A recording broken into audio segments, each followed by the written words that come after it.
gentlemen, Ron James.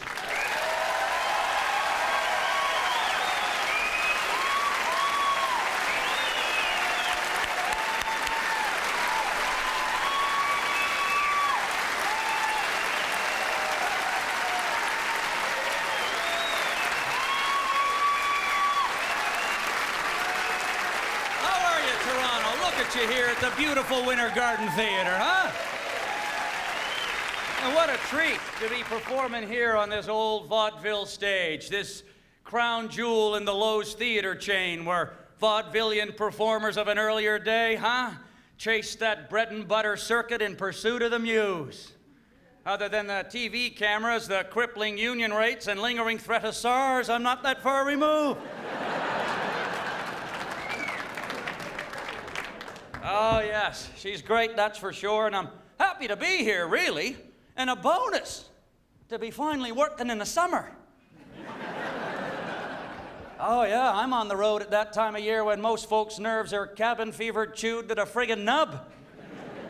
Right, I'm sniffing a living from the land when the slightest cause for celebration is, look, it's 10 after 6 and it's not even dark yet.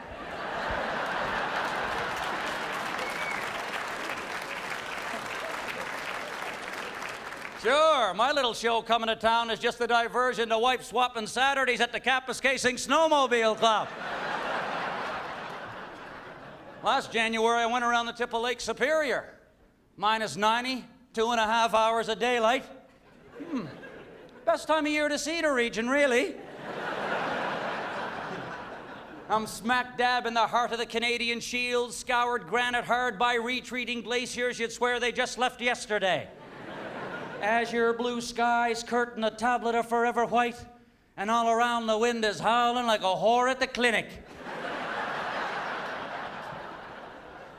Oh, it's not just jokes, there's poetry here too, eh?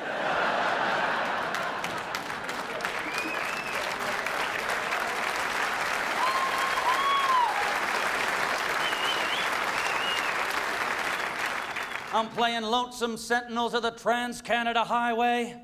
Manitouage, Dorian, Terrace Bay, Atikokan, up by the shores of Lake Windagoostaguin, near the Kuja-Boojawak where the Ketchum-a-Wickety-Whack'em-Attack runs thick with pickerel in spring. Atikokan, 500 people in the town, 2 last names.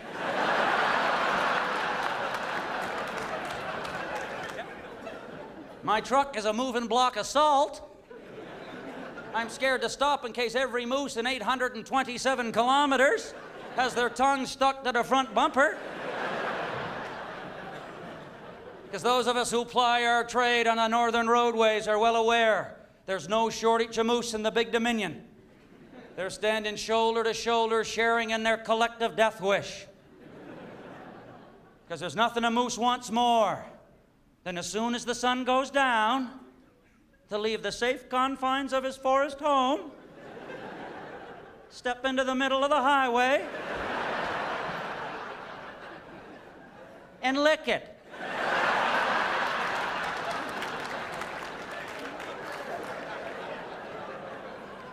And the moose, not exactly the PhD of the forest.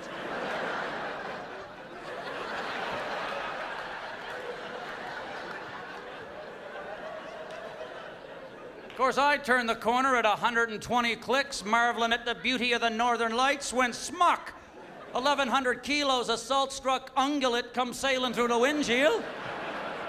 There's a shock you weren't expecting when you were singing along with Gordy, huh?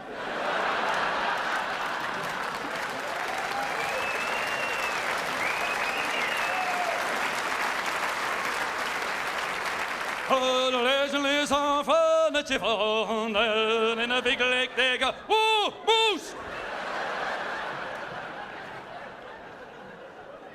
Of course, the locals will tell you, it's not the moose landing on your lap that'll kill you. No, sir, it's their flailing hooves that'll beat your face to pulp. Well, judging by the hoof marks on your noggin, sir, I dare say you came close to death once or twice, huh? Of course, as I crest the lonesome lip of Gitchigumi, see a lone figure standing over a hole in the ice, He's got a bamboo stick with a piece of string on the end. And an ignorant Hyborian gale is rattling down from Arctic regions which house neither men nor machine. And he's happy? Oh! Geez, the Dalai Lama was never so giddy, huh?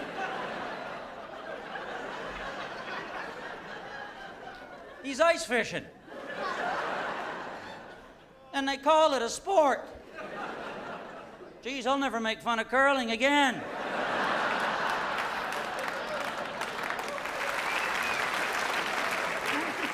Nary a windbreak to be seen. Of course, the lucky ones have a claptrap shack a third world shepherd wouldn't shit in. He says, how do they do it? I get hypothermia at home if my head's in the freezer too long. Honey, where'd you put the waffles? I can't run. Whoa! Of course, she's dangerous out there, because the truckers, they rule the roads with impunity. Great Goliaths they are, people. Steel leviathans, barreling down at the speed of sound from tree-lined towns that have no vowels in their name. Coming from places like Kuya, Kukuya, Kukuya, Kukuya, Kuya. Their drivers hopped up on such a cornucopia of chemicals their turds must be Technicolor. Dave Dudley blasting off the 8-track, 6 days on the road and I'm gonna make it home tonight. But I'll kill you first. No thanks, buddy. Don't want to be bounced into the afterlife off your Peterbilt logo, huh? Don't want my last days on Earth marked by one of those spooky white crosses coyotes will happily hop the highway to piss on.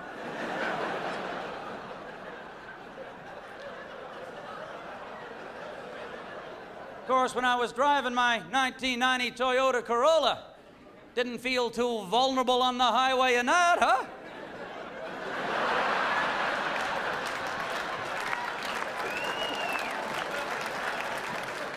I guess if, buddy, you're carrying molten sulfur in that truck in front of me, I better get my head around to my arse in a hurry. Quit tailgating me too, you bugger, because if I get out of this car, someone's gonna be bleeding and it won't be me. I solved that. I bought me a 4x4 SUV fossil fuel sucking symbol of Sierra Club contempt. Every time I fill up the gas tank, there's a sucking sound from Hill of Chips to Tuk Tuyuk Tuk. And I'm sleeping easy. Oh, way up there though, huh? When you're way at the edge of forever. I know that if the world ended tomorrow, it wouldn't start up there for a week later.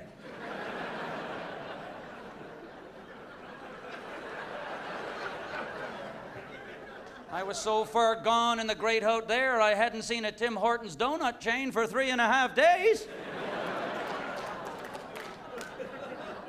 You know you're up there far when you haven't seen a Tim's, huh? A beacon of refuge for the road-weary traveler. Won't find any saucy urban Starbucks way up there, will you? Starbucks, that's an overrated little corner of the planet, isn't it? I go to Starbucks when I want to see what the world would be like if Hitler had won the war.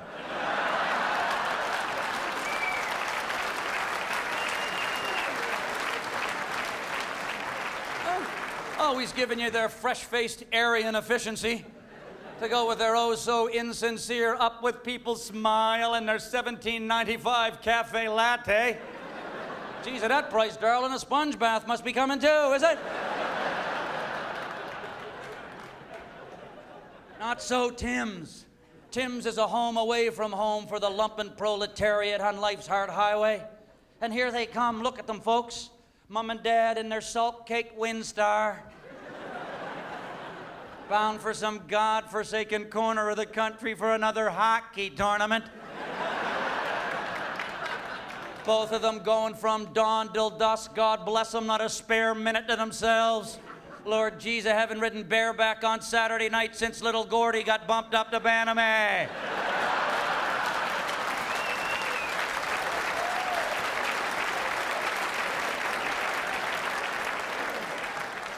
Now every spare minute of their waning youth is spent shuttling the hockey-hungry little Chrysler to every rink between Kitchener and Beijing.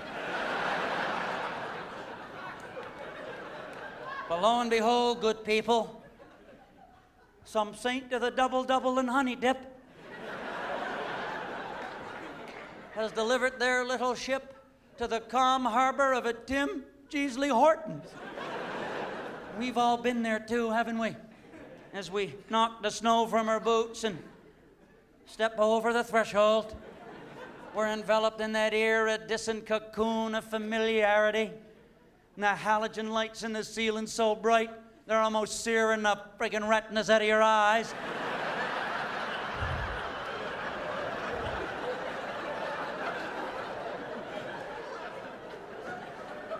As soon as your pupils stop bleeding, you see she's there to greet you. Look at her, God lover. That Tim Hortons maven behind the counter. That bovine Betty with the unpretentious country-wide ass.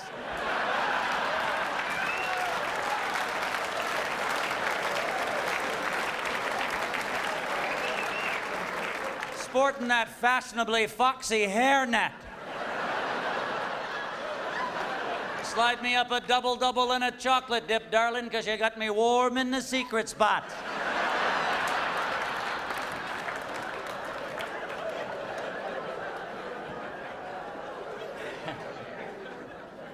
Oh, yeah. Geez, a lonesome road. Not as lonesome as it used to be, though, I imagine.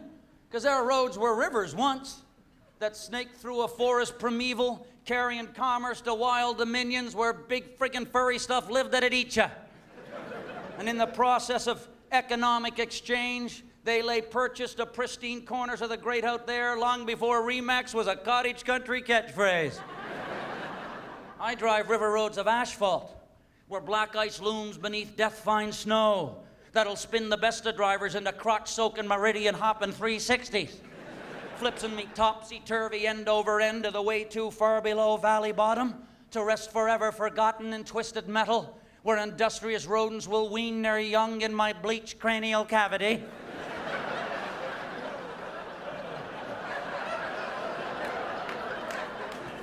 And curious hikers of a future day may kick a wayward femur into August sunshine. Geez, I gotta stop traveling alone.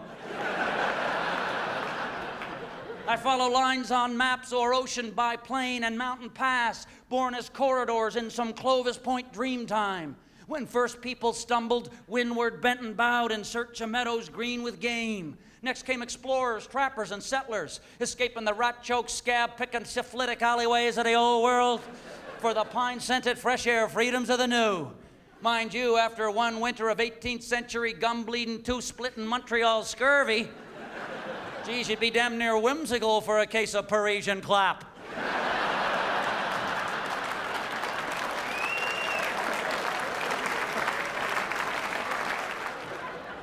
Were these fellow travelers of an early day, though, folks, drawn far from the reach of kith and kin, in search of some elusive grail's calling? Did they hope that the long haul would one day soon score them those eye-popping, dumbstruck boons of a glittering and golden El Dorado? Hotel room living or not. Boy, that can get a little pressing on you, huh? Hotels, they tend to be a little dry. I woke up one morning, my mucous membranes had fossilized. Blew my nose, found a trilobite in a Kleenex. Every ounce of moisture sucked out of my system looked like a Mennonite apple doll.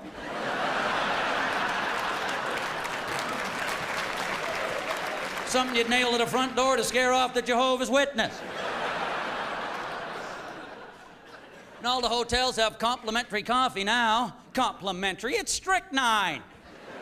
Gee, if that coffee's a compliment, my wake-up call must be a kick in the nuts.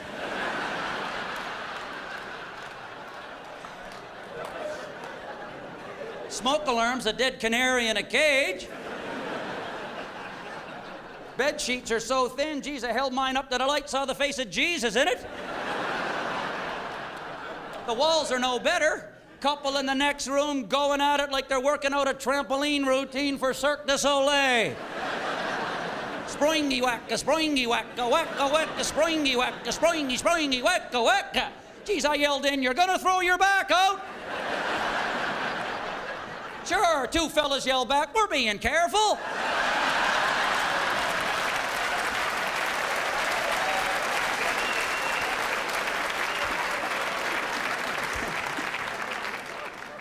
in the road food. It's almost impossible to eat healthy on the road, huh? Had the audacity to ask for a banana at Denny's. Geez, all the clocks stopped. Waitress is staring at me like I cold-cocked her with a lead pipe.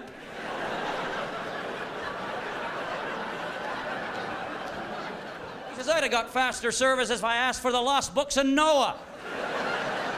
Shows up 20 minutes later, bruised and beaten, looked like they kicked it here from Brazil.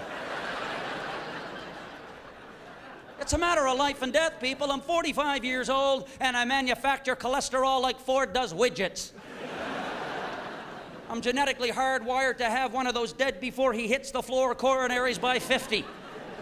The last thing the men in my family see before they step into the tunnel and head for the halo of light is the wheel of the Oldsmobile in the driveway after they've dropped the snow shovel.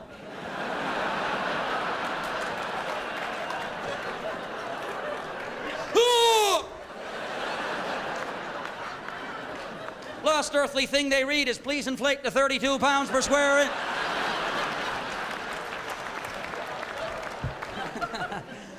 Oh, yes, indeed. At least I quit smoking, though, huh? Yeah. So now, yes, thank you very much, yeah. So now, instead of spitting for an hour every morning, I run in the ravine not far from my house where people walk their dogs.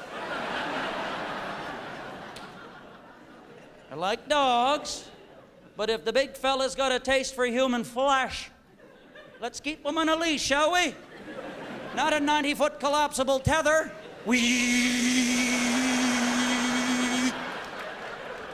That's not a leash, that's a get out of the zoo free, bite you in the ass pass.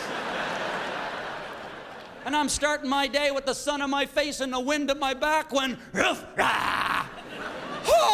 here he comes, barreling out of the morning mist at me with all the fury of a biblical prophecy. I've gone from a sensible 5K canter to running like RuPaul.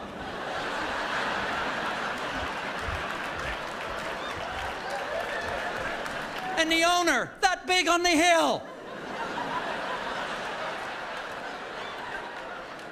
He's just playing. I don't want to play disembowel the jogger. I don't want to watch your pet run up the path trailing my guts like he just snatched half a dozen link sausage off the butcher block. He's just playing. Yeah, me too. I'm going to start running with a Siamese cat in a kit bag. There you go. Shake that hell biscuit off your face, you son of a bitch.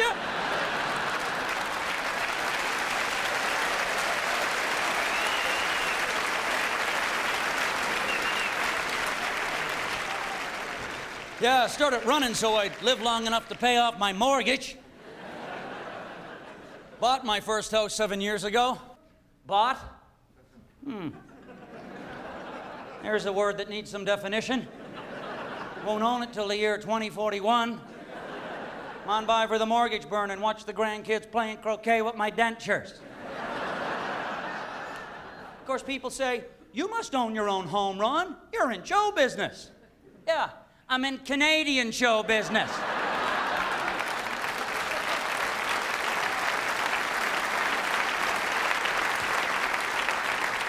Sure. You don't get rich, you just get recognized. Hey, you're the crazy bugger from that show.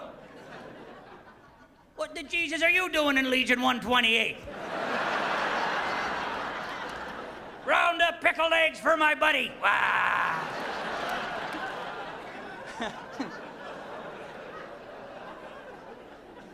Of course, you move, you gotta pack. Packing, that's gotta be one of the trials from the fifth ring of hell. Wife was in the throes of box hysteria. Hey, if you're going by the liquor store, get some boxes. They're good for books if you're going by the liquor store, okay? Pick up some of those boxes at the liquor store, because those are the ones we like to put the books in, the ones at the liquor store. The liquor store boxes are the good for the books. If you go by the liquor store, just pick up some of those boxes at the liquor store. Those are the ones we like because they're strong for the books, and the liquor store boxes are the best one to put the books in. If you're going by the liquor store, pick up those boxes at the liquor store.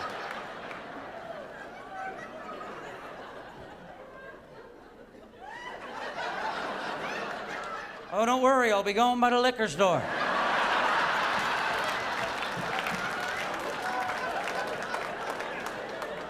Makes you wish for the simple life of the nomadic herdsman. Time to move to greener pastures, round up the goats, collapse the tent, stick a tit in the kid's face, and slap the camel's ass. Willa, willa, willa, willa, willa, willa, willa. You're bound for glory, baby. Put my first garden in, though. Had 200 giant beefsteak tomatoes just hanging on the vine. Anytime anybody came into my backyard, it was like I was an Italian grandfather. Hey, before you go, take a tomato.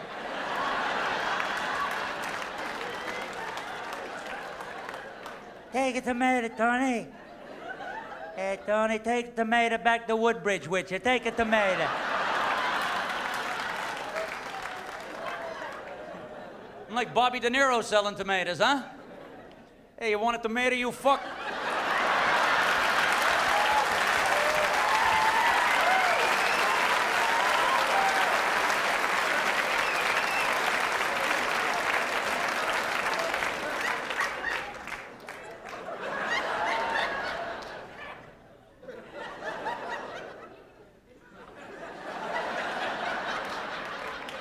Have a tomato. Of course, 6 weeks into the house, boy, we got the new religion of the middle class. Renovations. You best be knee-deep in dust and drywall in your overpriced semi-detached, or the yuppie police will be kicking you comatose on your front lawn. We said wainscoting.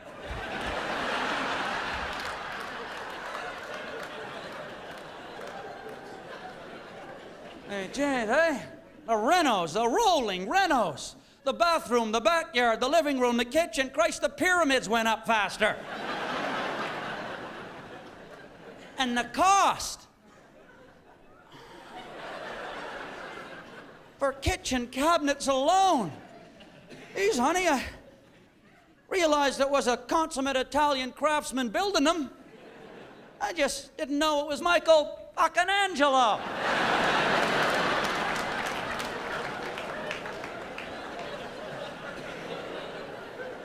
Tried to do some renos myself. Had to stop. Was running out of swear words. There's a handy tip you won't find in the Home Depot how-to appendix. All he was doing was putting in a ceiling fan. Christ, I swallowed more screws than I got in.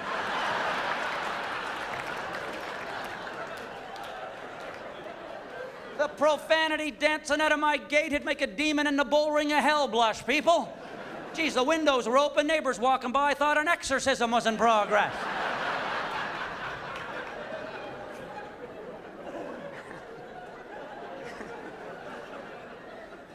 Oh, yeah, when did everything get so pressure-packed and complicated, huh? When do you have to get everything done so fast? Geez, you're 10 miles down the road before you even pull the car out of the driveway, aren't you? Of course, the sages of the Mystic East will tell you different. Stay in the moment. The future will take care of itself.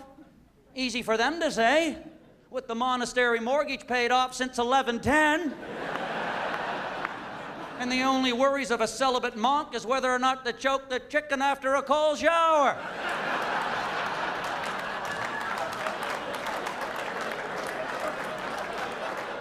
That's all I'm looking for, folks, is to try to find the simple line, huh?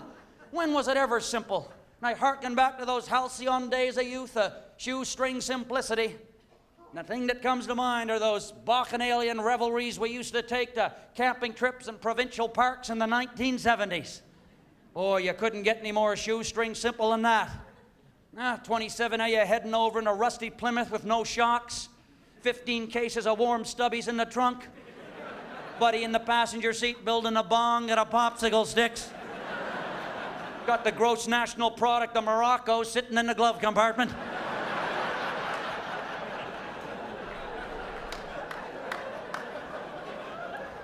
Come on, all you gray-haired lifers, drift back with me.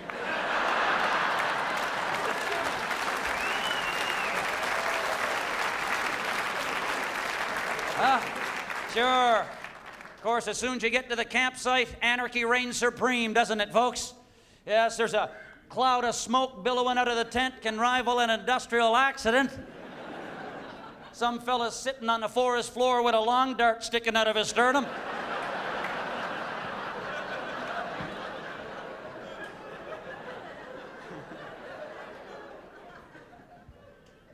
but he just drank the bong water.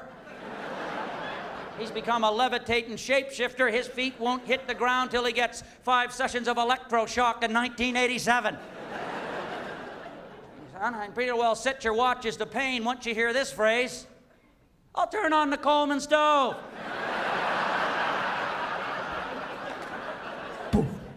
Oh! My face! Geez, we're taking wounded. We'd have had better chances of survival in the forest of the Blair Witch.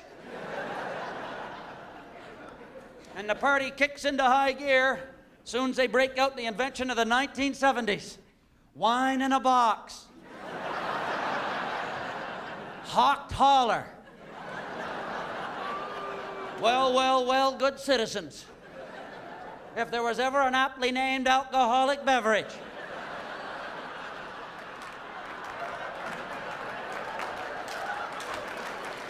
Hawked holler. Hawked holler.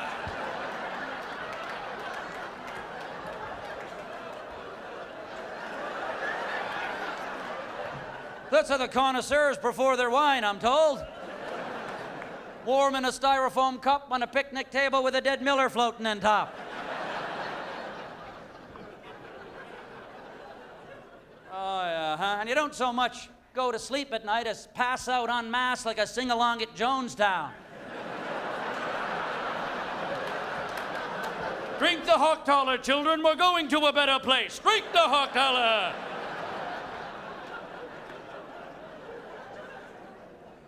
And it wasn't raining when you went to bed. But overnight, the heavens split in two, and you wake up in the bleak light of dawn with 17 inches of water sloshing in the bottom of your sleeping bag. 27 of you camping, one guy getting laid. He's the guy that slept dry. You wake up shaking off tubercular chills and rickets. He's walking out of a 31-year-old widow's Winnebago wearing her dead husband's clothes.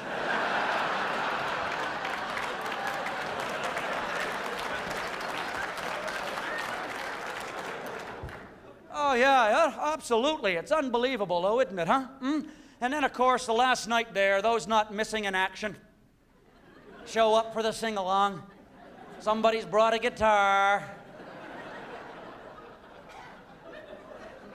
And we're butchering the living bejesus out of me and Bobby McGee. Yeah, but that's about it. All the other innocent campers can take. They've turned mob ugly, and they're charging your tent with a couple of rangers packing some tasers. Get out of the park now! We're standing there shirtless, covered in dry leaves and puke.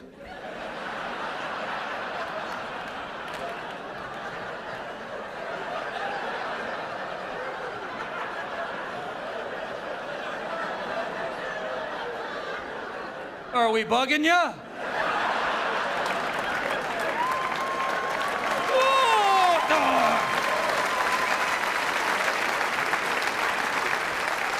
Oh, but travel today, my goodness, we're beset by stresses in time, aren't we? We're on the clock, huh?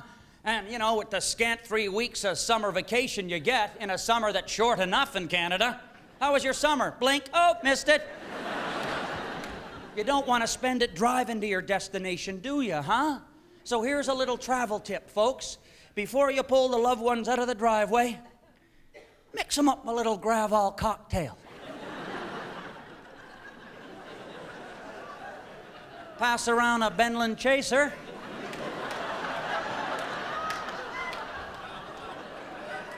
Soon as you see the family passed out attached to the window with a big strip of spit, pedal to the metal and Daddy's making good time. Off with the skin of my rinka dinky shit, on with the Steppenwolf and feeling the wind in my hair.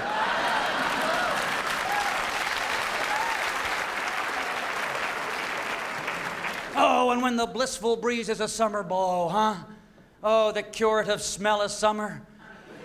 Luring you to these little towns off the Trans-Canada, all gussied up for the summertime buck. And they've gone right friggin' squirrely for the crafts, haven't they? fudge and tea and crowds and jam and crafts and crafts and crafts. Everything that's fallen from a cow's arse in the field is a potential doorstop. Geez, the outpatients were busy in the church basement this winter, weren't they? You make more doilies like that, Mrs. McDonald, and we'll give you some scissors with the points.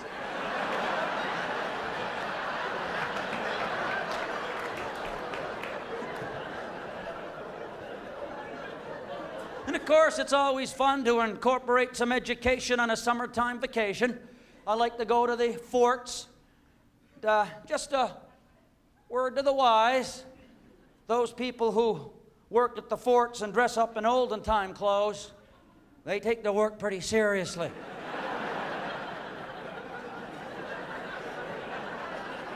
They're just not people wearing wool in 30 degree Celsius heat, working for minimum wage because they couldn't get a real job.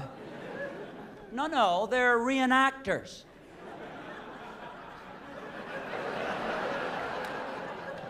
Reenactors. Had my kids with me. I said, look, girls, there's a fellow wearing a uniform from the War of 1812. Geez, did he ever turn on me, huh? It's not the War of 1812, it's New England Militia, 1783. Oh. Well, geez, pardon me all to hell, buddy. Hey, relax, will you?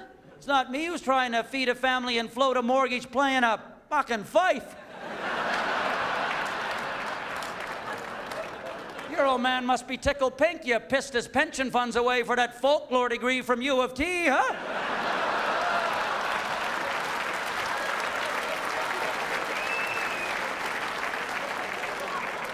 Tried to stay at one of those ye old inns. Oh, geez, aren't they precious, huh?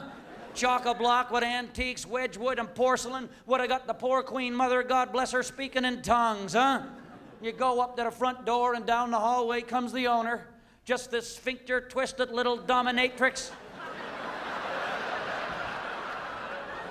With a pursed grimace for a smile that looks more like a flap on a duck's arse.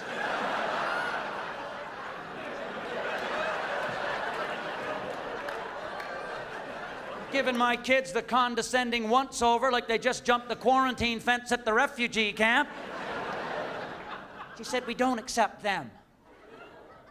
I said, geez, lady, they're kids, not Visa cards. Oh, we have to think of our adult guests. Oh, the adult guests. Like that pair of middle-aged bird watchers there. Bounding up the stairs, just euphoric. They spotted the green-tailed towie on the mudflats this afternoon. Now they're gonna be up all night long in the King Eddie room, choking back the Viagra, riding each other like rented mules. Well, I didn't say that, but...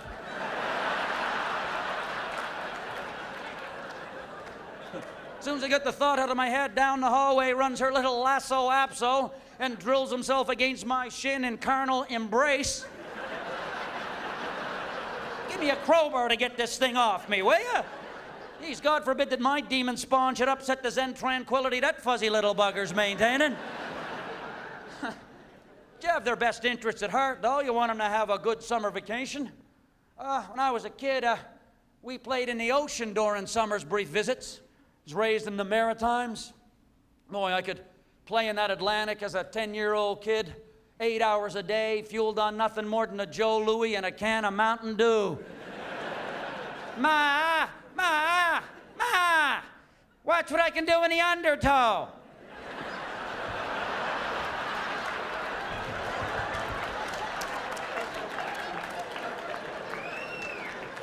She's a different story at 45 years of age, though, huh? The water's a little colder. Running over the hot sand, you jump in and, oh! Oh, my foot! Oh! Oh, it's cold. After 5 minutes, your tongue is numb, your lips are blue, and you're slipping in and out of consciousness. You want to be getting that from a 2-4 Keys, not the water.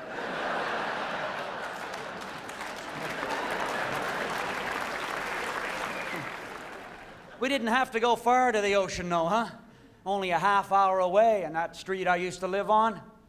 that could have been a river, really. And our porch, a restful wharf, where the full panoply of life rolled past, bound for different points in a city that didn't register on anybody's radar but our own. Some days that street danced and hummed with the charge of it all, too. People waving from driveways, houses, porches, passing buses and cars. In those long-gone days of number one pepper tree hits, when all of us slept beneath the same blanket of stars. Look, there's Mikey Whiteshoes, posing in a preening leg, snapping peacock proud by his brand new 1969 avocado green Delta 88. How you doing, Ronnie boy? Look at that. Power windows. Look, there goes Bucky Lutley, 21 in grade 7, 3 kids of his own in grade 4.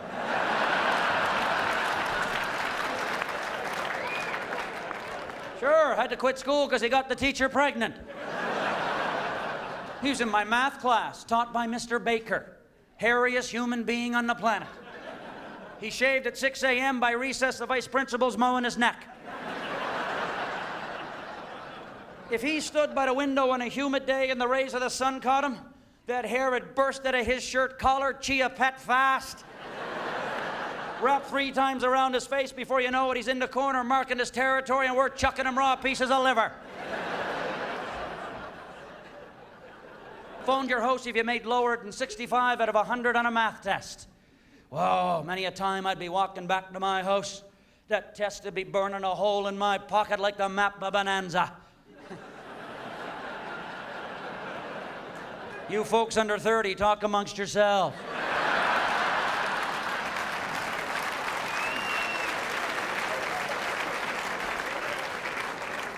My math marks would get my father's noggin spinning tomato head red off his shoulders and him sprouting profanities at me that'd rival Wordsworth for poetry.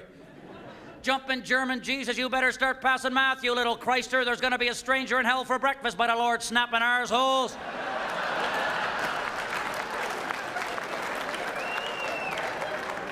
I kept flunking just to hear the alliteration. We lived kitty corner to that barber shop of Lester and Earl, the bastard sons of Sweeney Todd. Geez, they mowed into your scalp with the steely sharp tools of their trade in a clear cutting frenzy. Apaches with a bowie knife couldn't draw as much blood. Many a kid went screeching off that chair into the street sporting the latest in Van Gogh earwear. Or when August would arrive on swollen gray Atlantic clouds and those nights would sit heavy and still, that's when you'd hear the Kearneys' haunting twang come sailing down on the midnight air for our bedtime ears to catch. Come sailing down from up the street where the summertime midway lived in the forum grounds. Come see the mini horse. Come see the mini horse, the world's smallest pony. Wasn't a mini horse, but a chihuahua with a crocheted saddle on his back. That midway flaunted safety standards. Ferris wheel had bits of flesh and clothing hanging off it. Still the scariest ride of all, a Ferris wheel. You're a kid, they keep you in essentially that bucket. That's what the ride is. It's a bucket at the very star top forever. Geez, I'm watching weather patterns change over the Gulf Stream. Family of cretins in a bucket in front of me, rocking it back and forth. All I'm smelling is mutton off the family patriarch.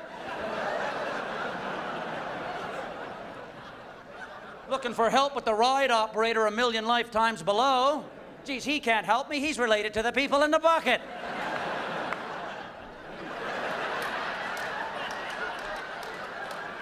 Hey, look, I made a little man.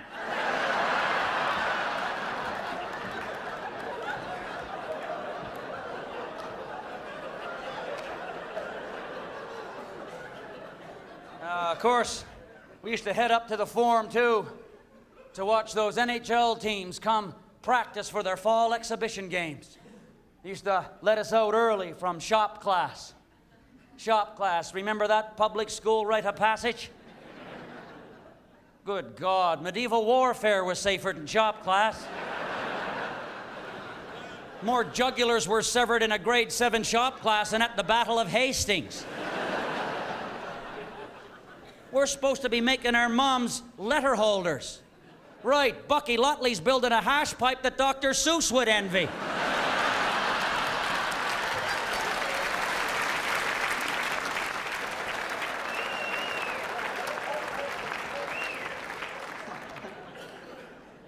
Oh, yeah. So we'd head up to the Forum to watch those guys practice. And in 1970, who were we watching, people? But the Boston Bruins. And there he is, right on the ice doing laps. Number 4. Oh, we're standing gawking at the boards, and there he is. Oh, and everybody wants to say something, but I'm the fella that pipes up. How's your knee?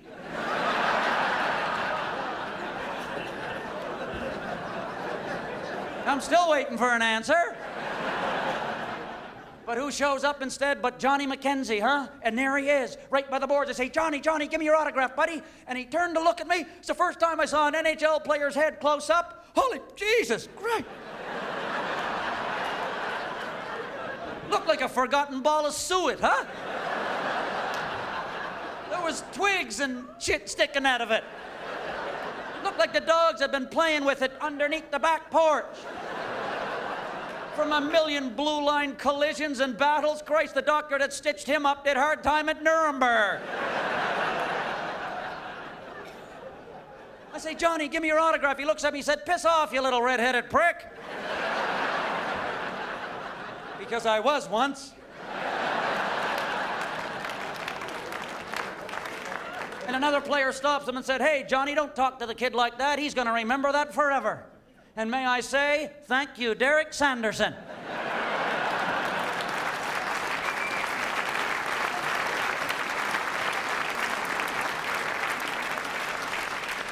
Oh, yeah, of course. What would childhood be without those visits to church with your grandmother, though, hey, folks? Going there with Nanny James, God bless her, wherever she's bound. Always wore that fur hat that still had the fox head on it.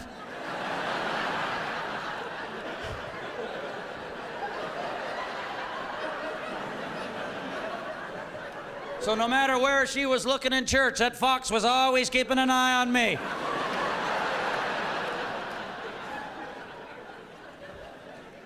And the church was ruled by 4 old ones. Elderly Methuselahs. Ancient, emaciated husks, really. One of the old girls in the group got felt up by King David.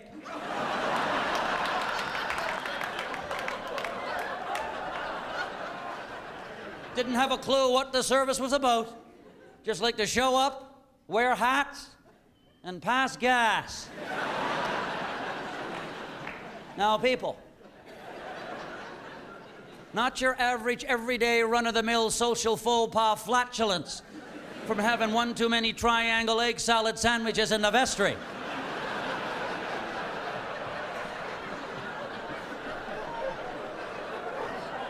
Not your innocent little bum burp, huh? That's entry level.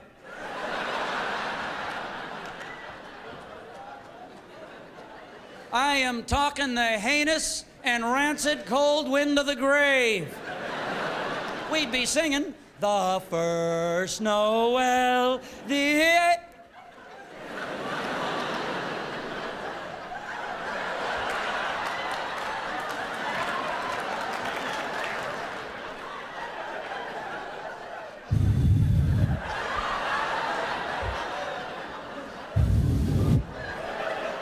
the Germans that scale the altar and let loose with the mustard gas. These, we're pissing in our hankies.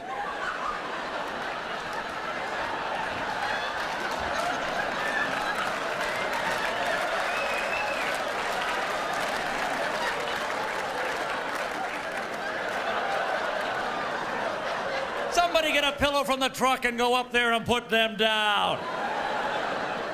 And the old girl in front of us loved to sing and would have had a beautiful voice if it wasn't for the tracheotomy. I saw 3 ships come sailing in on Christmas Day, on Christmas Day. I saw 3 ships come sailing in on Christmas Day in the morning. Aren't you supposed to hear that voice when you're headed in the other direction? We've been waiting for you, Mr. James.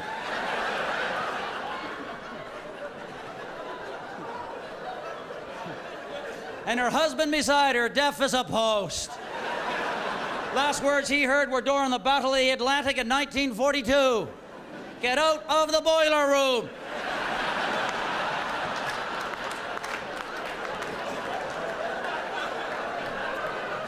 Five substantial rolls of fat in the back of his neck. He looked like a Shar-Pei puppy.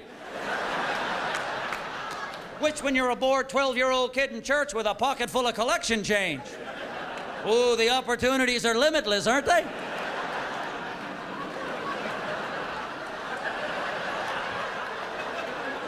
Of course, a fox is looking at me. Get that money out of there, you little bugger.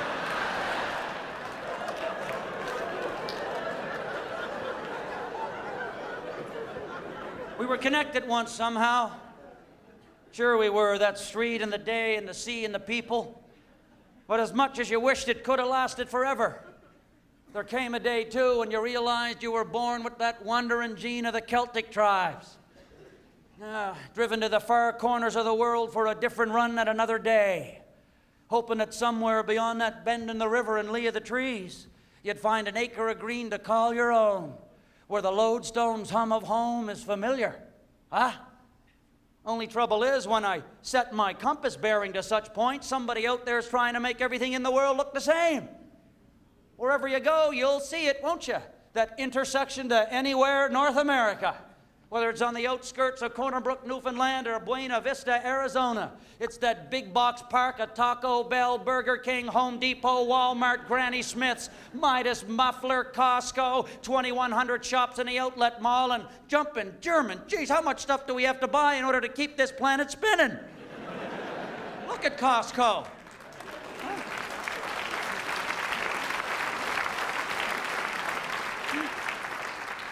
Yeah, that Costco, geez, people can't take seeing all that stuff in bulk. As soon as you walk through the doors, it's like they're having a religious epiphany. It's like, oh. Look at all the stuff. Geez, I got enough shreddies at my house to feed Rwanda.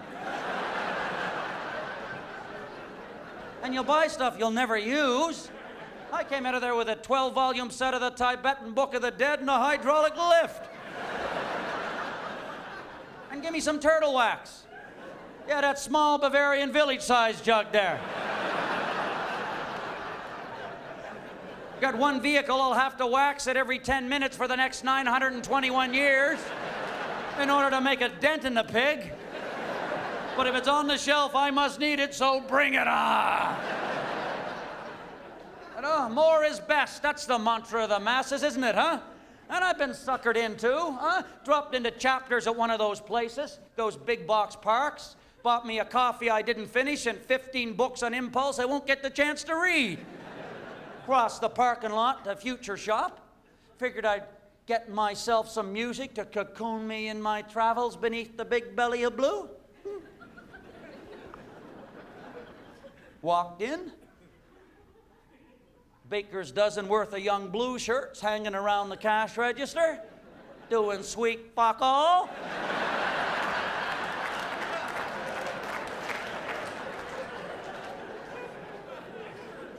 Or as I'm wandering in like an old fella visiting the co-op looking to buy a bag of seed.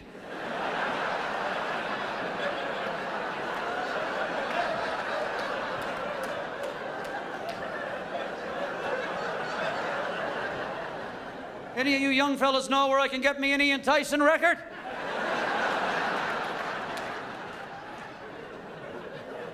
They're looking at me like I just sprouted a 12-pound cauliflower growth on my chin. Ian who? Ian Four Strong Winds That Blow Lonely Canadian Icon Tyson.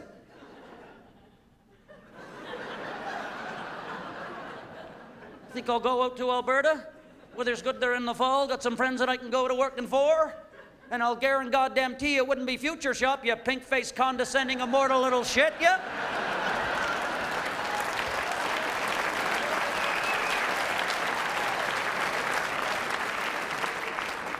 An elderly gentleman walks past me and says, "Give up, son, they've already won."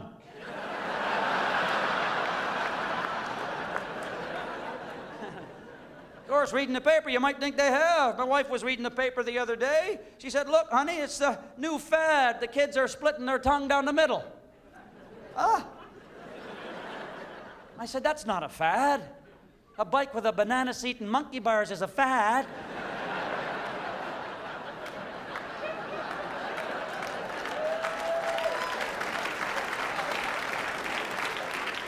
You get over it.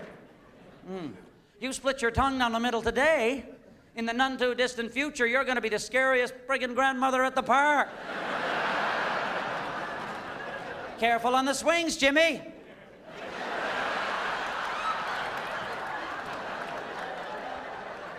Nanny's made some biscuits.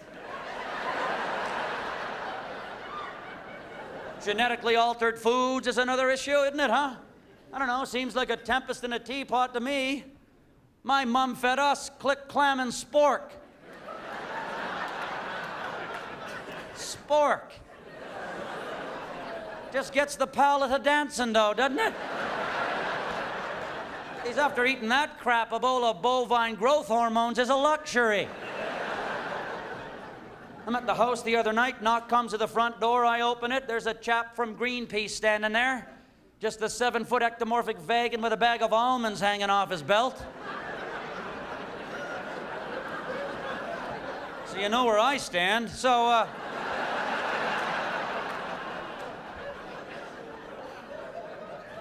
First words out of his mouth, did you know the polar ice caps are melting? Now? Honey, leave the dishes and grab the kids. Run for your life. He says, the polar ice caps are melting. I got my head out the front door expecting to see a 60-foot wall of glacial meltwater come barreling down the street with a couple of Inuit surfers on top. Dick, dick, they was chick, then I would chick, that one would chick, Dwayne, eh? Says, no, not now, in 500 years.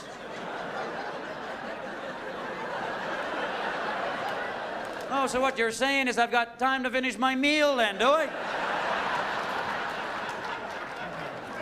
Don't be giving me your doomsday scenario, bucko. Life's tough enough. Cripes, a Jehovah's Witness that was here last Saturday had a more optimistic message than you. And I begrudge no man nor woman their religious affiliation. But why are they gotta knock on my door on those Saturday mornings I'm suffering one of those 5-alarm hangovers, huh?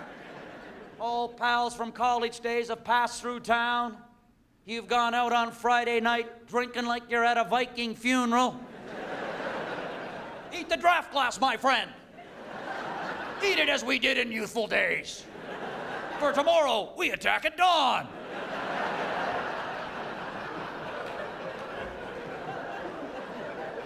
I wake up in the morning, curled in a fetal position in front of the toilet. Wife standing over me. Hey, how you doing today? Big shot, huh?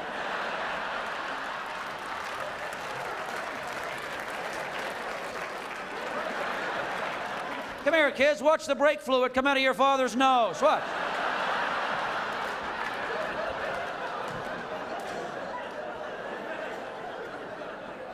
They leave. 15 minutes later, knock comes to the front door. I have to answer it. Put my bathrobe on. Making my way upstairs, shaking like an Irish playwright. Knock comes to the door, I open it. First word out of the fella's mouth. Repent, for the end of the world is at hand. Geez, pal, tell me something I don't know. Oh, dollar!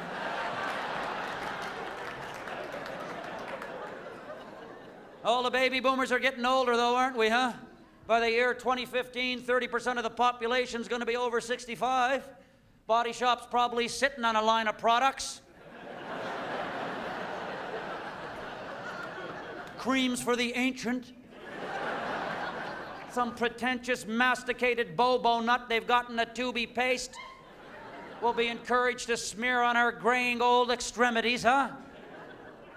Probably want to live forever and can, strapped to the cogs and wheels of unholy science. Great-great-grandchildren coming to visit you at the biosphere. They got you propped on a table, just a lump of living compost with a geranium growing out of your ear.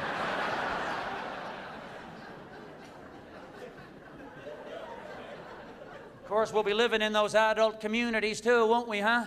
They're retirement villas, you see them. They tickle the edge of urban sprawl all across North America. 5 years ago, the land was nothing but strawberry fields forever. Farmers running through traffic, pick your own, pick your own, pick your own.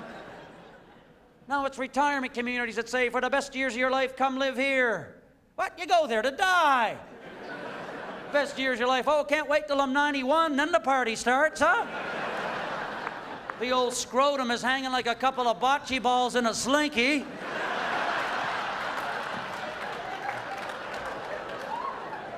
Haven't passed a stool bigger than a radish in 6 weeks. And the toast is burning and you can't find it.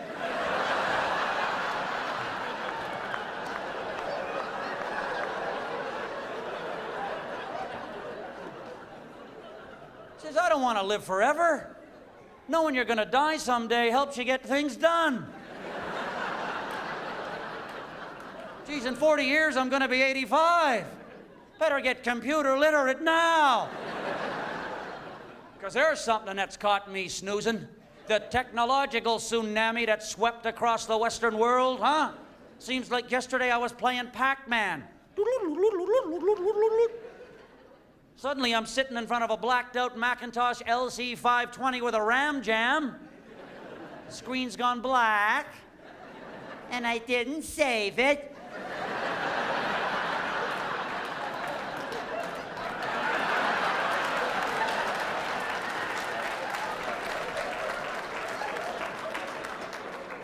Don't listen to that voice in your head that says, oh, fix it yourself. Because 30 seconds into that owner's manual, you'll be swearing like a Tourette's victim locked out of the quilting bee.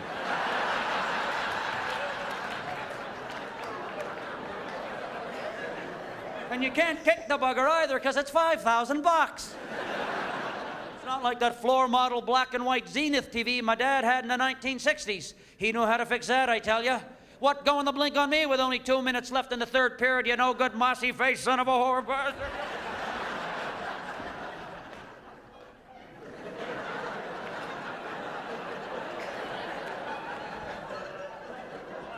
Whoa, nice save, Gumper.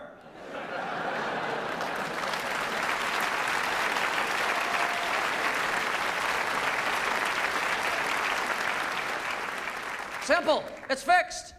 Not now, though. No. My computer stuff has been sucked into the land of unsolved padlock mystery, and it's not coming back. Amelia Earhart's reading my jokes. Sitting on a grassy knoll watching a Sasquatch dance with a couple of aliens from Roswell, and it's not coming back. Get on the helpline. Got the suicide line in the left ear.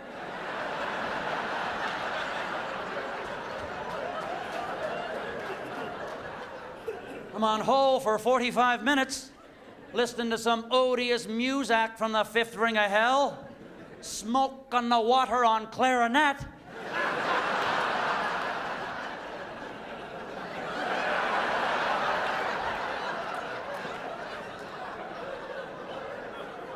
One time the helpline guy says, is your problem digital or analog? Pardon me, but I don't have my PhD in geek.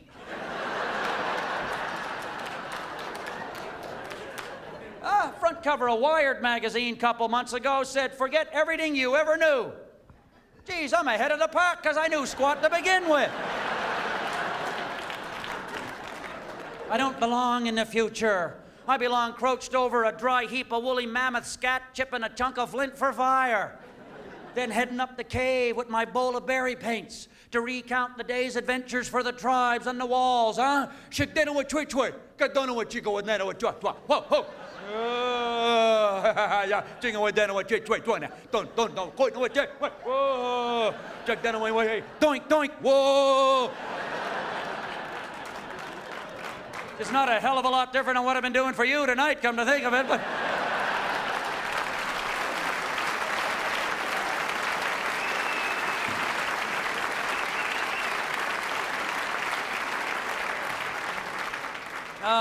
I don't belong in the future, and I know in a few years they're going to have the Dr. McCoy Star Trek scan for fellas like me, won't they, huh? I'll walk into the computer store, they'll say, would you wait here, please, sir? You can't come in. Well, why not? Because you know if you buy it, you're only going to break it. But I'll line up anyway, huh? Because I'm just like the rest of yous. Sheep. Sheep we are. Snookered in by some marketing wizard's manifesto to believe we're about as useful as a dinosaur's turd if we're not sitting in front of that iMac bubble in the basement from dawn till dusk, gawking at eBay, bidding on everything from Belgian marmalade to Hitler's pecker in a bell jar. Guy in a helpline can't help me, sends me into the computer shop. Okay, into the computer shop I go, being run by some 17-year-old genius, huh? Splits the atom on his lunch break when he's not cyber stalking the ass of Jennifer Lopez.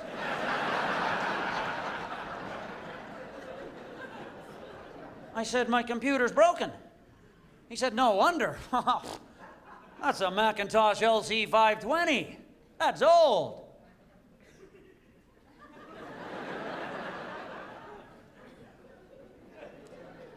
No. A Model T Ford is old.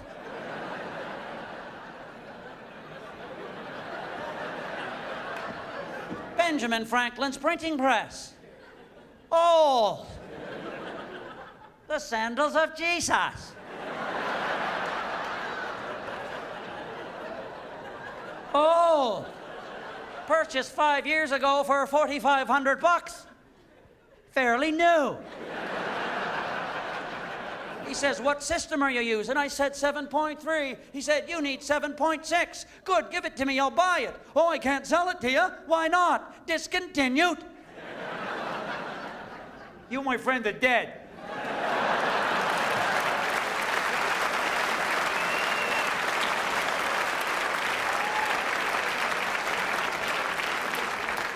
Then he says, why don't you download 7.3.5 and 7.5.5 from the internet? I said, I'm not on the internet.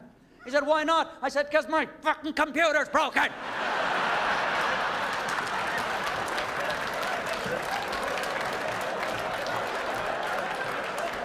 And you need a whole new system. You got to get yourself a Dell desktop. They're only going for $3,500. Come with a 32-inch hard drive, 14.5-inch matrix screen, Voodoo chip, Pentium 3, IE, XK, HIE, 558 megahertz, and you can up that to zip that, nabbity bop bop, sap sap, nibbity bop bop, libbity bop bop, nap some, nibbity bop, nat, sweat, sweat, nitty dun, nibbity bop.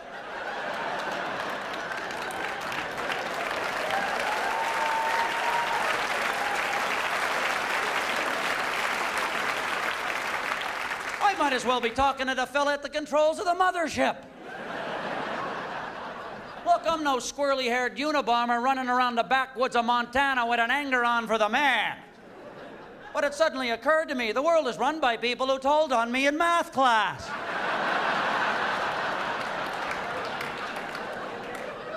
Their answer is 0.5421 over 7, Mr. Baker, and it was Ron James who made the fart sound with his arm.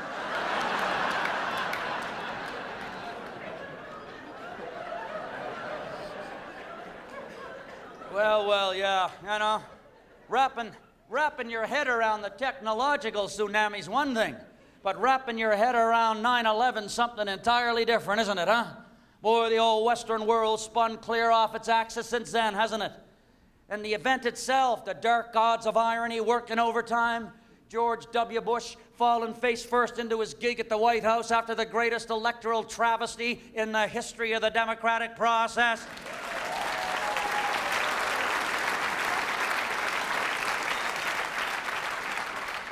Geez, Cro-Magnon man had better voting procedures than dimpled chads. George W. didn't pick the fight, though. That was Osama bin Laden's choice, wasn't it? Sorry for ruining all your fundamentalist fun, Osama. Whatever the hell that is. Living in a cave, beating your wife with a board, growing a beard that, quite frankly, looks like it belongs on your bag.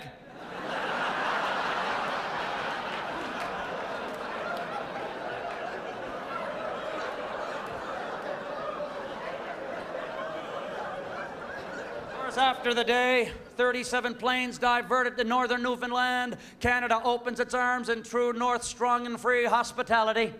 I tell you, folks, I would have loved to have been a fly on that kitchen wall in Tickle Tits Pond.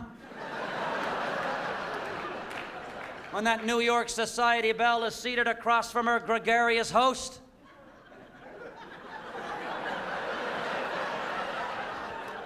What's mine of mine is yours, my love. You want me to crack open some of that bottle rabbit? I leave the heads on him so I can tell him from the moose kidneys next door. Now, Saturday night is bath night. We likes to save on water, so into the tub, would you? Boy, there's a cultural exchange you don't get in the Discovery Network, huh? Then after all our kindness, George Bush forgets to thank us in a speech. Of course, Canada had its typical insecurity, compare ourselves to them dubious nationalism snitfit. They forgot to thank us.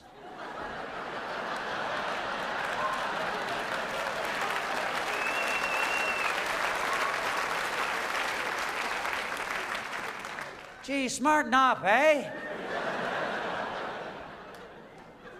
Of course, George made up. Said, come on, I didn't think you had to thank a brother. No, especially when you think he's retarded.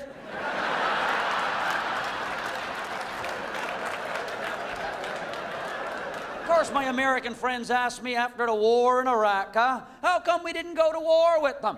I said, you need weapons for that, don't you?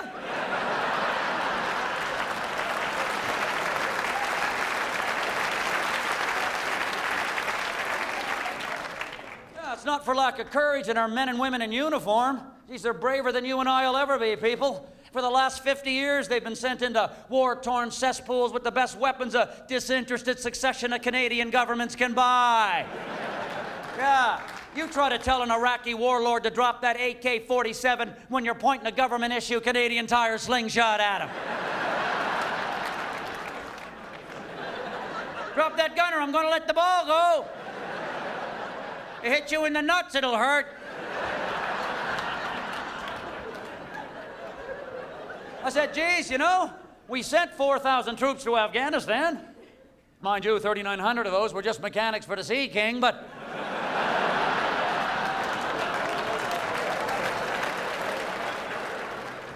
Of course, that war, watching it on CNN, I had it up to here, man.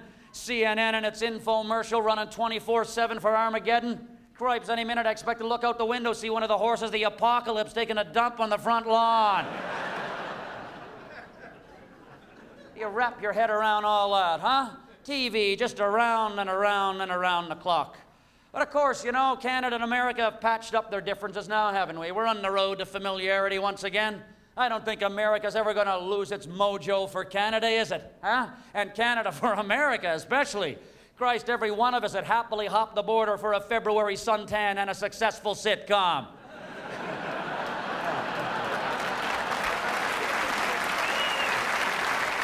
Pretty soon, what's going to pass for homegrown production in this country are half a dozen amateurs from Scarborough singing April Wine cover tunes on Canadian Idol.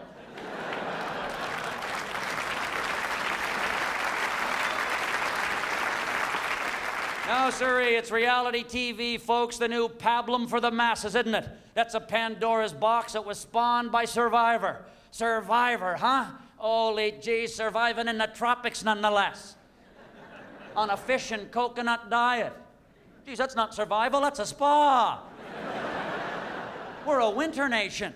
I like to see those Survivor folks tucked into a -60 lean-to up at the Rogers Pass.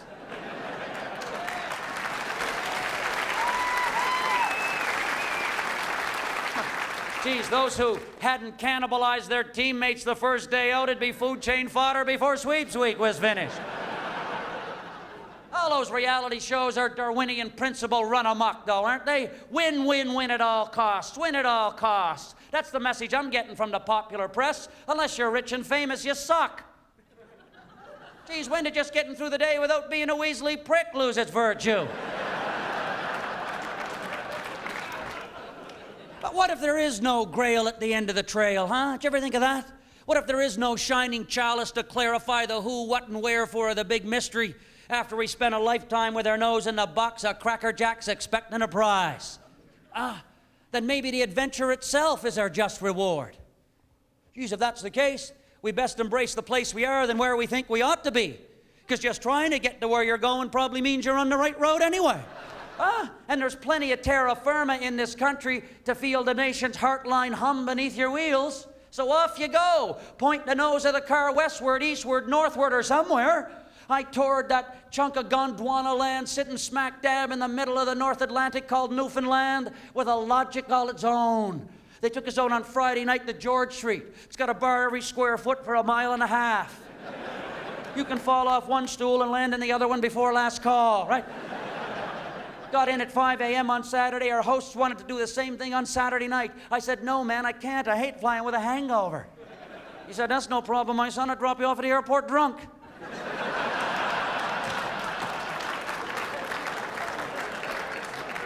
And hopped over, too, I did, to the Cape Breton industrial town of my borning, where winter was a pugnacious bugger that crippled the best of them on the ropes, clear through till July, when they thawed out, wrapped in sunburnt arms and rum-toddy grins, round Ingonish bonfires. And up into the Highlands, too, I went just 'cause, where the fiddle music is pumped 24/7 from every truck stop you'll pull into. I enjoy a fiddle tune on occasion, but around and the second song,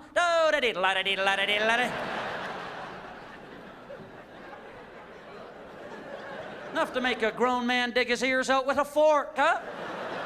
Play that round the clock in Guantanamo Bay, the bad guys will be coughing up information. Enough, enough, enough! Osama bin Laden's driving cab in Fort McMurray. No more fiddling! And over the lighthouse route in Nova Scotia, too, I rambled, when November blue leaves rust brittle brown, over that place where I stayed for 2 summers gone, in a secret cove, where June fog rolled in thick as a Viking's brow, and mermaids caressed their breasts in the mussel beds at low tide. Okay, that part's a lie. But I did buy halibut at $5 a pound from a fellow who looked like one. I live kitty-corner to Peggy's Cove, that granite pimple that juts into the North Atlantic, where people come to watch the sea storm in all its fury and buy overpriced folk art. Boy, there's a scam I want a piece of, I tell you, the folk art scam. Charge somebody $880 for something looks like you painted it when you were shit-faced.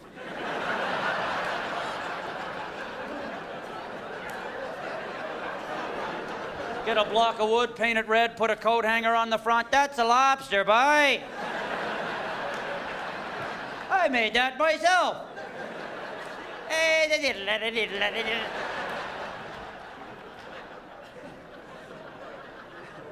Of course, it's dangerous, Peggy's Cove, huh? There's a sign by the lighthouse that says, stay back from the water's edge. Tools like you have been sucked to their doom here. Sure enough, there's a lady right down by the water's edge, about 67 years of age. Just about the time they start getting a little simple.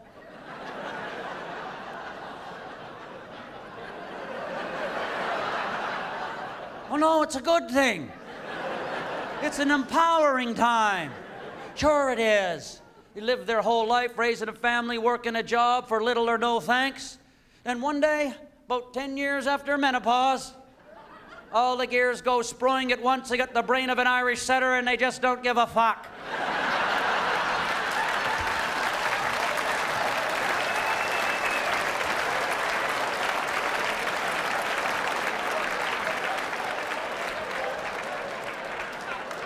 Start carrying their purse way up here, hey? Of course, the husband's up on the rocks, cranky, confused, and impotent, huh? He's got the camera. Further, further. One more step and I get the house. Further. Oh, she walks past me. I said, you've got to be careful, madam. They're waves. They're dangerous. She said, oh, no, that's okay. I'm from North Dakota. We have waves of wheat where I come from. Oh, waves of wheat, do you? Yeah. Well, this is a little different, darling. This is water. Can't remember the last time a rogue wave of wheat plucked me off a western roadside and sucked me into an ugly prairie undertow. I don't know what happened, officer. One minute he was changing the flat, and the next he was yelling for help a half a mile into the barley.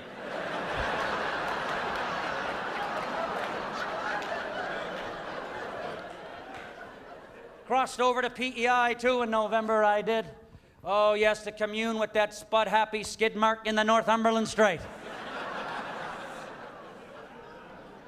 Had a day off. Went to visit Anne at Green Gables place. Why not? My curiosity was piqued. Seeing there's a doll of that freckle-faced, red-headed, pigtail little gonad gawking at you from every corner store window. I was walking around.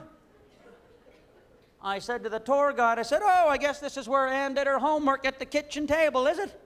Looked out the window, o'er the meadow, dreaming dreams of greatness she'd actualize someday in Charlottetown. She said, she's not real.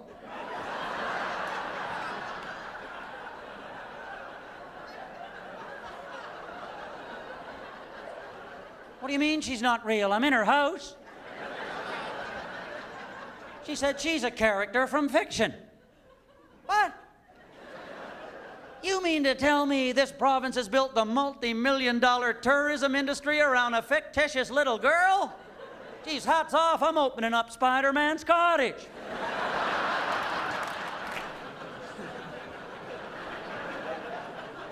And my adoptive province of Ontario has been good to me. Sure it has. In the summer times, I like to head up north and rent a cottage in the Muskokas, where a working man can relax in his $720,000 one-bedroom fixer-upper.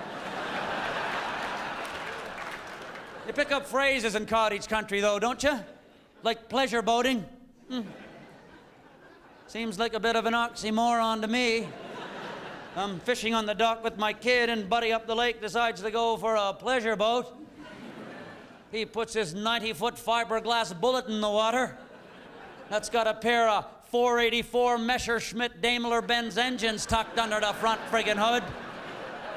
Soon as he turned the ignition on in that, wah! Geez, I passed the loon out my ass. Oh yeah, let's go for a pleasure boat.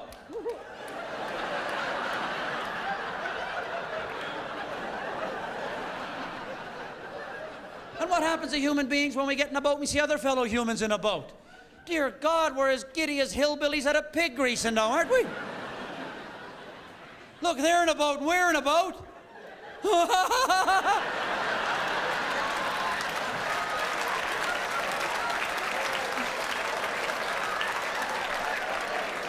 They're in a boat too. How did you get in your boat? You're going that way and I'm going that way. I'm in a boat too. I'd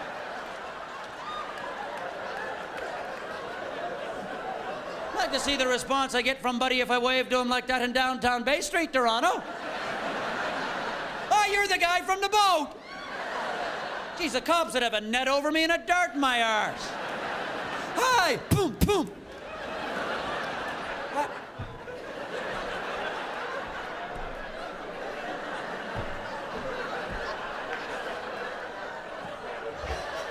I just waved at a fellow.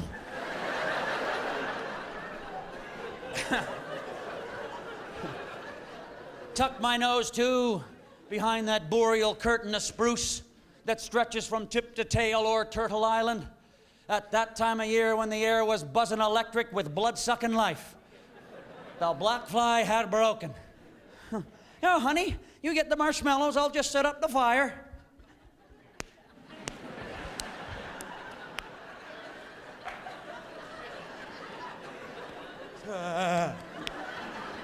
Geez, the bugs are bad, huh?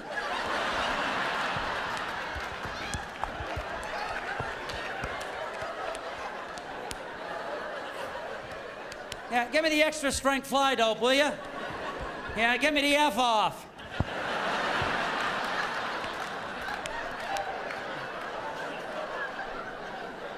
I put them right there in the box with the bread. They're in there. They're in the same box with the bread. Yeah, root around. No, I didn't put the marshmallows on top of the bread. The bread's below the marshmallows, so maybe they fell when we were driving on the 400 the last 17 hours trying to get up here. So let's...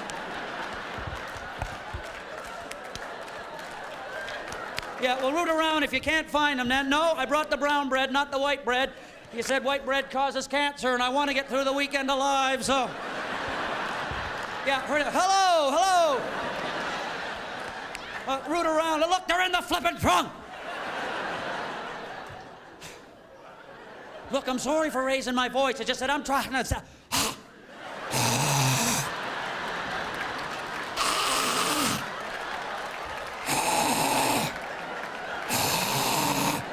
The hell would it call it a strike of DDT? I don't care if there isn't a leaf left on a branch and every sheep in a 100-mile radius is bleeding from the ears. Just get rid of the bugs.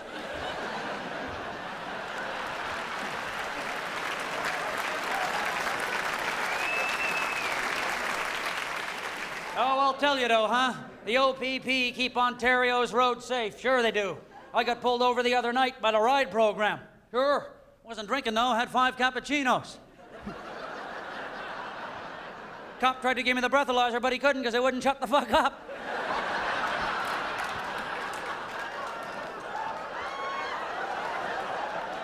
Oh, you're a cop, are you? You're a cop, you're a cop, you're a cop, you're a cop. No drinking here, no drinking here. I got an awful buzz on, no? Oh, and down over the prairies I've been traveling to, people, huh? Past Lake of the Woods country, over the forever flatlands. You gotta travel the prairies at one point in your life in Canada. I like to keep a ball-peen hammer in the passenger seat beside me. Just so I'll have something to do.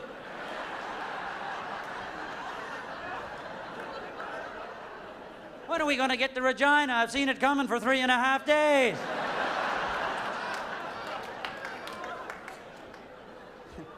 I've always seen the prairies, though, when they're wrapped in that coat of forever freon, huh? And not when secret springtime prairie smells dance over the Capel Valley. That seems as far away as Poundmaker's childhood, when great herds of buffalo darken the rolls and folds of coulees clear to horizon. And one time in Saskatoon town, I ordered me a buffalo steak. And the waiter brought it to the table. Holy jeez, the knife that came with it, a Sikh ceremonial dagger is smaller. Waiter saw me looking at it and said, "That's a big knife in case the buffalo tried to run away on you."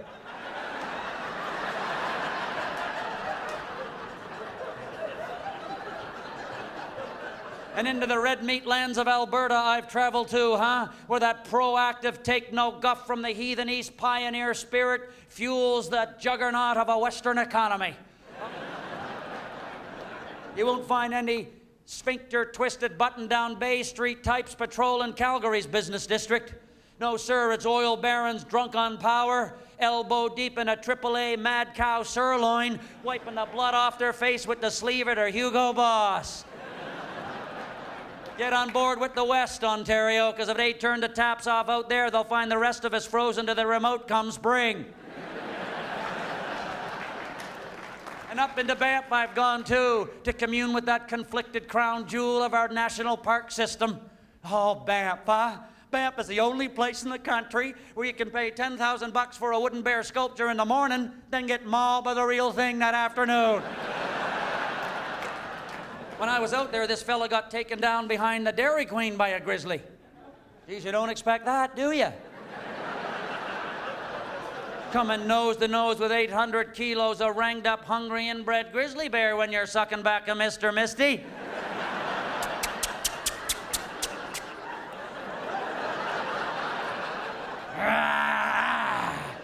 And they had the poor bugger interviewed from his hospital bed, too. Oh, gee, my heart went out to him.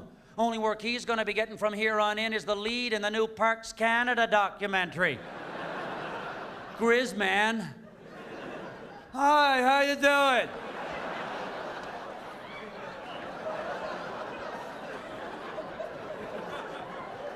Welcome to Banff. Just a few words of caution. If you're charged by a grizz, roll in a ball. Don't roll face up, don't roll face up. I could give him a job singing songs around the campfire, huh?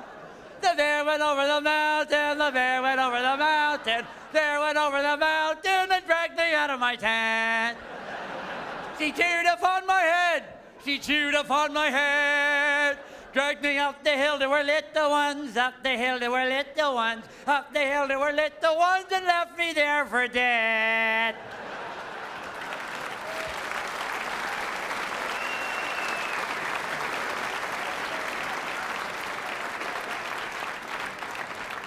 And out of the Rockies I fell too, slipping and sliding, all down that widowmaker of a Coquihalla highway, where in the blink of an eye a 3-lane road can become a snow-crusted goat path a Taliban refugee with a winning lottery ticket wouldn't cross.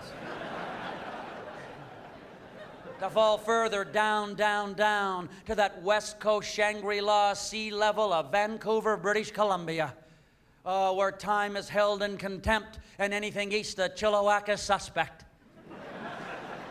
Vancouver, sitting on a sunny park bench in March, nursing me a Taza chai soya venti latte.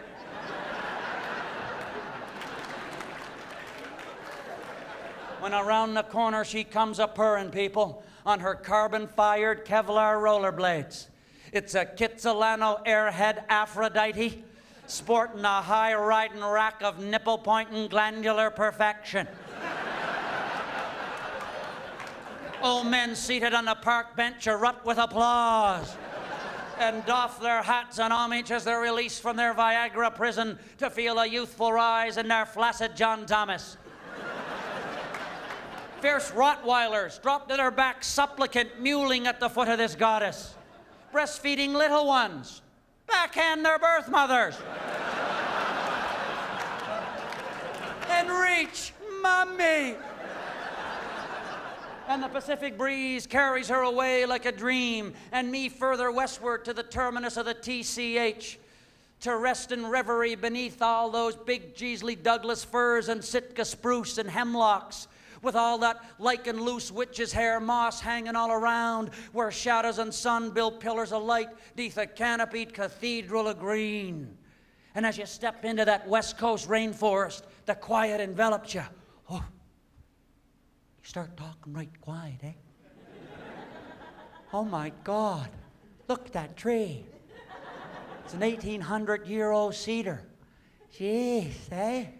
Wonder how many coffee tables are in that. And I went whale watching too, with a Haida guide. His people have been plying the waters of the Pacific eons before iron was even an option in the kitchen. And out we go to look for whales. He's got the eyesight of somebody who makes his living on land and sea. He can see a tick on a deer's ass from 152 kilometers away. Look, there goes an eagle with a salmon in his talons.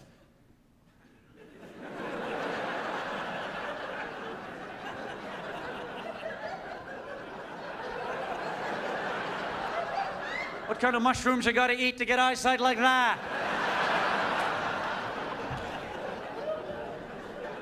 And suddenly we see them, there they are.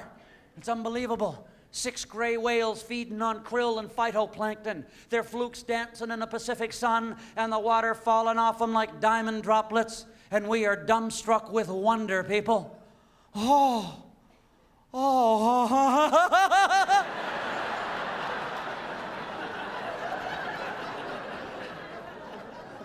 And 10 minutes is all we see them and they disappear. What the hell? That sucks. 6 hours on the water, $350, no box lunch, and 10 minutes worth of whales. You just bring them back. And a gentle rocking of the boat is felt, and the whale, I kid you not, folks, shoots his head up right beside the boat and blows air out of that hole. Whoa, you thought the old girls in church were ripe.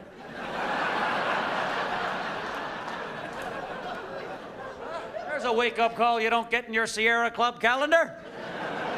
And the whale's giving me the once-over with the whale eye.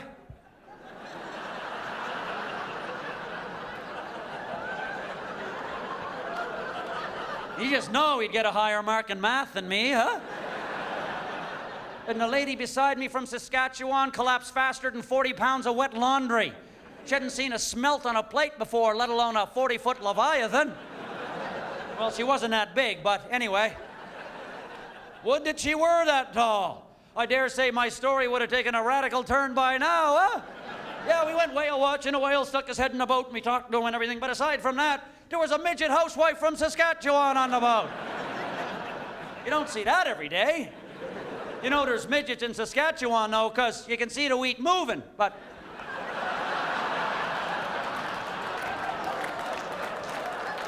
And people say to me, you know, geez, Ron, it's got to be tiring sometimes driving to all these places. Why don't you fly?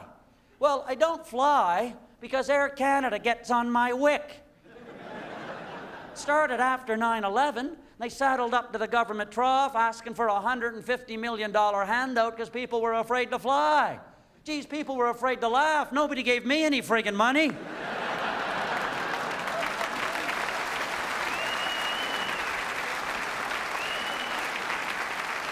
I had the opportunity to see the new and improved Air Canada in crisis response mode, too, people. I was flying from Toronto to Halifax. Flight usually takes 2.5 hours. At the 3-hour mark, I'm looking at my watch going, shouldn't we be down by now? That's when the pilot comes on the speakers and says, Halifax International Runway is a sheet of ice. It's going to take them 45 minutes to clean it, and we've only got 30 minutes of fuel left. Too much information. Okay, we can't get into Fredericton. St. John is closed. Charlottetown's closed. Halifax is closed. St. John's, Newfoundland is open. We're almost in Halifax, so the pilot takes the plane back to Montreal. I guess that's where the mistress lives, huh? 30 minutes to get refueled and de-iced. They wouldn't let me off the plane. I said, come on, all I want's a snack, not political asylum. Felt like a Cuban Little League coach on stopover in Boston.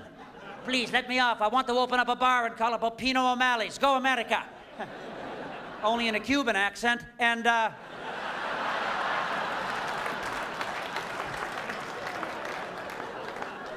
okay, we've been flying for 9.5 hours now, all right, okay? In Montreal, I'm trying there, they finally let me off the plane. Now, for those of us who travel frequently, sometimes when you leave the house, it's not exactly on a note of domestic bliss. In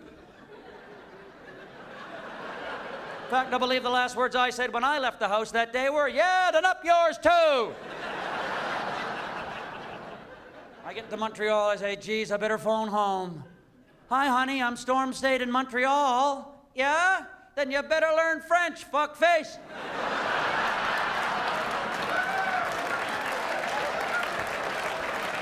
That's my girl, she still loves me.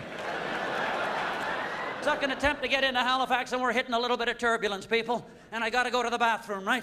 And I'm thinking, oh, geez, I better go now, because what if this pig takes a nosedive to the tarmac and splits into a million pieces, and all they find is my torso from here up? You don't want that added insult of a big friggin' wet spot in your drawers, do you? Sure, so I make my way to the bathroom, close the door, and as soon as I begin to relieve myself, that's when we hit the big air pockets.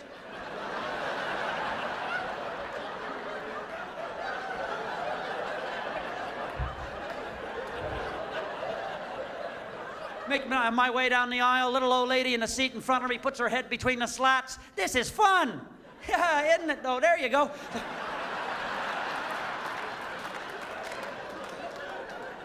We've been in the air for 10 hours and 22 minutes. Pilot comes on the speakers. I'm bringing the plane down to the 20,000-foot level. She can't sustain a stratospheric hail. She's receiving at this altitude. Oh, this fella's a regular chatterbox, huh?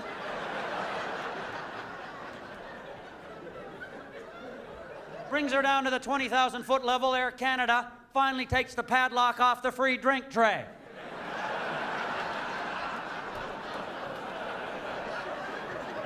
Did I mention I'm on Zyban, did I? That's what I use to shake that tobacco monkey off my shoulders. But at that point in time, I cannot have a free drink on Air Canada's tab because I'll have one of them in-flight pharmaceutical alcohol-induced conniption fits, huh? Blackout, come to, 15 minutes later, shaving my head with a sharp quarter.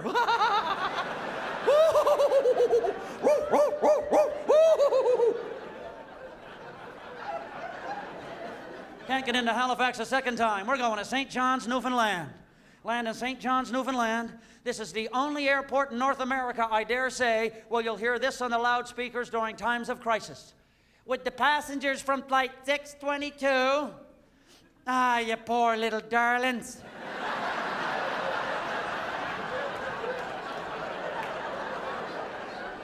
"30 minutes to get refueled and de-iced, get back on the plane. They've changed pilots." "What the hell? Ah, look who's at the controls. An 11-year-old prodigy's flying a plane. Looks like he shaves with a wet Kleenex.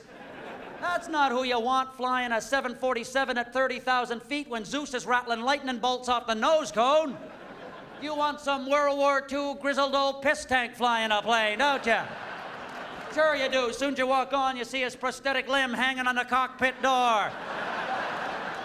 "Strap in, you crazy bastards. We're over Berlin tonight, you son. We're in safe hands. Old blind one-legged Gus is at the controls. Third attempt to get into Halifax, that fabled city the Mi'kmaq Indian tribe calls Shabakto, which means you're never gonna get there in a friggin' plane. We've been flying for 11 hours and 20 minutes, people, and I got that weird, itchy plane ass. It's just like...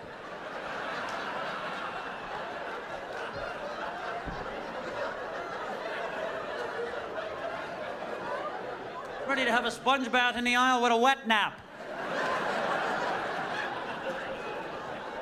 And when it couldn't get any better, Air Canada breaks out the free pretzels. "The free pretzels are here! The free pretzels are here!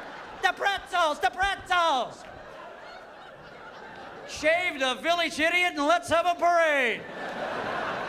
The pretzels have finally arrived, which is manna compared to what we got for lunch.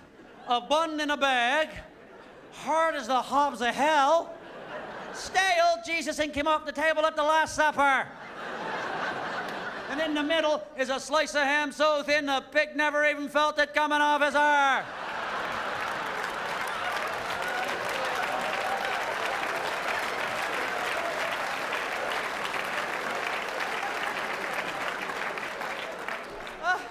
Oh yeah, can't get into Halifax a third time. We're going to Ottawa.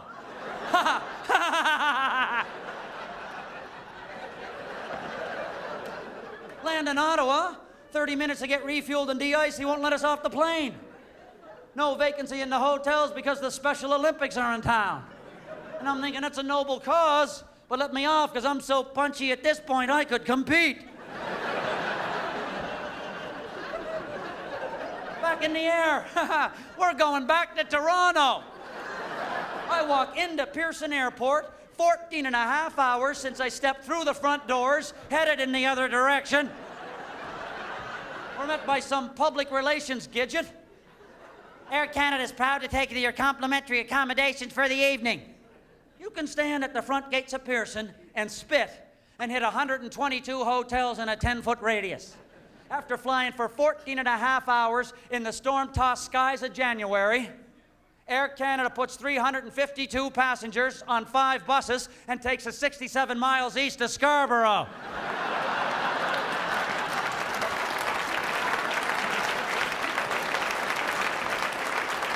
#1 passenger airline in the world.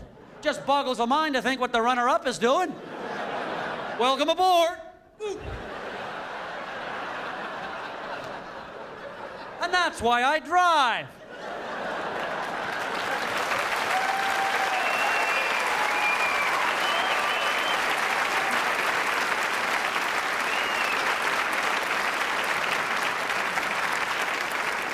Oh yeah, and by the way, if there's any truckers out there, slow down, you bastards. You're carrying wood. It'll keep.